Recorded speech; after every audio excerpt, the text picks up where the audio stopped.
Hello everyone, তোমরা সবাই কেমন আছো? আশা করি সবাই খুব ভালো আছো। আমিও খুব ভালো আছি। চলে এলাম নতুন দিনের নতুন মিষ্টি একটা মিনি ব্লগ নিয়ে। আর আগের দিনের ব্লগে আমি বলেইছিলাম যে আমরা তিনজন মিলে কোথায় যাচ্ছি সেটা অবশ্যই শেয়ার করব। তো ফার্স্টে বাসে ভ্রুম ভ্রুম করতে করতে চলে এলাম শিয়ালদা স্টেশনে। শিয়ালদা স্টেশন থেকে ঝিকঝিকে উঠে পড়লাম, মানে ট্রেনে উঠে পড়লাম। কোথায় যাচ্ছি সেটা দেখতে থাকো।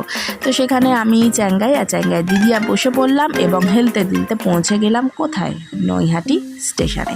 নৈহাটি স্টেশনে নেমে পড়লাম। নেমে ট্রেনকে বললাম টাটা, কেন এটা একটা রেসপন্সিবিলিটির মধ্যে পড়ে, তাই না? বলো, যে আমাদের কষ্ট করে নিয়ে এলো তাদের একটা টাটা করাটা দরকার আছে না? এদিকে তো চ্যাঙ্গাই দাঁড়িয়ে আছে, আমার মা কেন আসছে না, টেনশনে পড়ে গেছে। আমি বললাম তুই আস্তে আস্তে ওঠ, আরে বাবা ব্লগ তো রেডি করতে হবে, তাই না? এবার আস্তে আস্তে পৌঁছে গেলাম কোথায়? গঙ্গার পাড়ে জোয়ার থাক কি ভাটা, গঙ্গার ফুরফুরে হাওয়া তো থাকবেই। তাই জন্য একটা সুন্দর ভিউ তোমাদের সাথে শেয়ার করে চ্যাঙ্গাইয়ের হাতটা আবার শক্ত করে ধরে নিলাম। দিয়ে এই দেখো চ্যাঙ্গাই আসছে, দাঁড়ো দেখতে থাকবে। এই দেখো চ্যাঙ্গাই চলে আসছে, মাথা নিচু করে গটগট করে দিয়ে আমার হাতটা ধরে দোকানে চলে গেলাম। দোকান থেকে কি কিনলাম? দুজনে দুটো ডালা, একটা চ্যাঙ্গার ডালা, একটা চ্যাঙ্গার মামার ডালা। দিয়ে 2.5 ঘন্টা লাইনে দাঁড়িয়ে পড়লাম। তো দাঁড়িয়ে থেকে কি করব?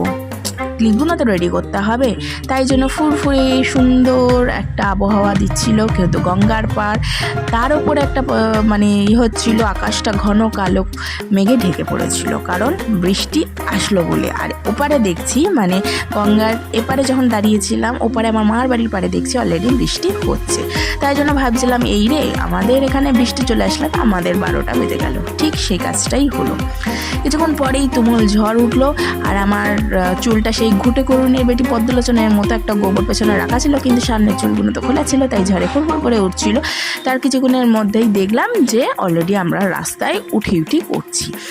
তো আর এখানে দোকানপাটগুলো আস্তে আস্তে ঝাঁপি নামাতে থাকছে, মানে যেহেতু ঝড় উঠছে, ডালার যে দোকানগুলো আছে সেগুলো আস্তে আস্তে বন্ধ করে দিচ্ছে। আর আমাদের অবস্থা নাজেহাল, বেহাল অবস্থা। তারপরে এবার আমাদের পায়ে ঝিকঝিক করতে হবে, 6-7টা রো এখানে পেরোতে হবে। কোথায় যাওয়ার জন্য? মন্দিরে প্রবেশ করার জন্য। তাই দাঁড়িয়ে পড়লাম এবং ঝিকঝিক করে পৌঁছে যাব ভেতরে। কিন্তু আমরা তিনজনেই পুরো ভিজে স্নান, সেটা দেখতেই পাচ্ছি, এবং আমরা তিনজনের এখানে সবাই স্নান করে গেছে। এবার কোথায় গেলাম? মন্দিরটা কি? জয় বড়মার মন্দির দর্শনে গেছিলাম এবং পুজো দিতে গেছিলাম।